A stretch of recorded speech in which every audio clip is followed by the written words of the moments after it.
जसं माणसाशी आपला संबंध तसंच निसर्गाशीही आपलं नातं असतं बरं का. हो, निसर्गावर तर माणूस अवलंबून आहे. परिसर अभ्यासामध्ये माणसाने निसर्गात केलेले हस्तक्षेप, त्यातून ओढावलेल्या आपत्ती अभ्यासल्या. आपल्या निजी स्वार्थासाठी संतुलनच बिघडवून टाकलं आहे या माणसानं. इमारतींचे जंगल, झाडेच बघायला भेटत नाही बघ.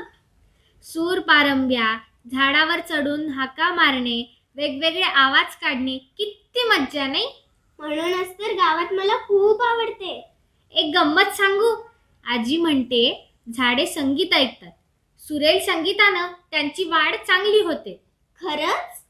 झाडालाही संवेदना असतात? हो हो, त्यांना पण सुख दुःख आनंद भावना असतात. अगं, एक दिवस स्वप्नात येऊन झाड माझ्याशी बोललं. काय म्हणाल ते? माझ्या आयुष्यात मी खूप आनंदी आहे, कारण मी लोकांना वाटत फिरतो, स्वतःकडे काहीच ठेवत नाही.